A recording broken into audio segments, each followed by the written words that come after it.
Hi friends, నేను మీ రామ్మోహన్ రెడ్డి. ఈరోజు మనం డెట్ టు ఈక్విటీ రేషియో నేర్చుకుందాం.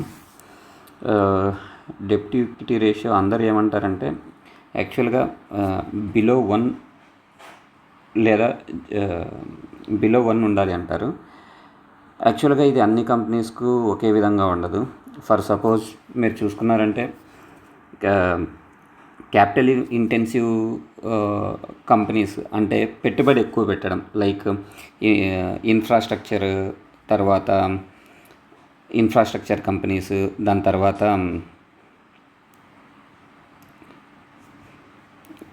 పవర్ జనరేషన్ కంపెనీస్, వీటికి తర్వాత బ్యాంకింగ్ సెక్టర్లో డెట్ ఈక్విటీ రేషియో 1 కంటే ఎక్కువ ఉంటుంది. సో 1 కంటే ఎక్కువ ఉండడం వలన ఆ కంపెనీలను మనము చెడ్డ కంపెనీలు అనలేము.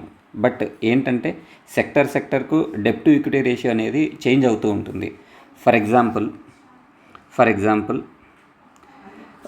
ఇప్పుడు పవర్ సెక్టర్ చూసుకోండి. పవర్ సెక్టర్కు ఏమవుతుందంటే పవర్ సెక్టర్లో ఫస్ట్ ఇన్ఫ్రా కోసం వాళ్ళు బయట నుంచి అప్పులు తెచ్చుకోవడం జరుగుతుంది. దానివల్ల ఏమవుతుందంటే D/E ratio, debt to equity ratio అనేది ఎక్కువగా ఉంటుంది. సో ఈ టైంలో debt to equity ratio below 1 అనే కాన్సెప్ట్ దీనికి సూట్ అవ్వదు. దాని తర్వాత ఇన్ఫ్రా కూడా సేమ్ అంతే అనమాట. సో ఇన్ఫ్రాస్ట్రక్చర్ వీటన్నిటికీ ఫస్ట్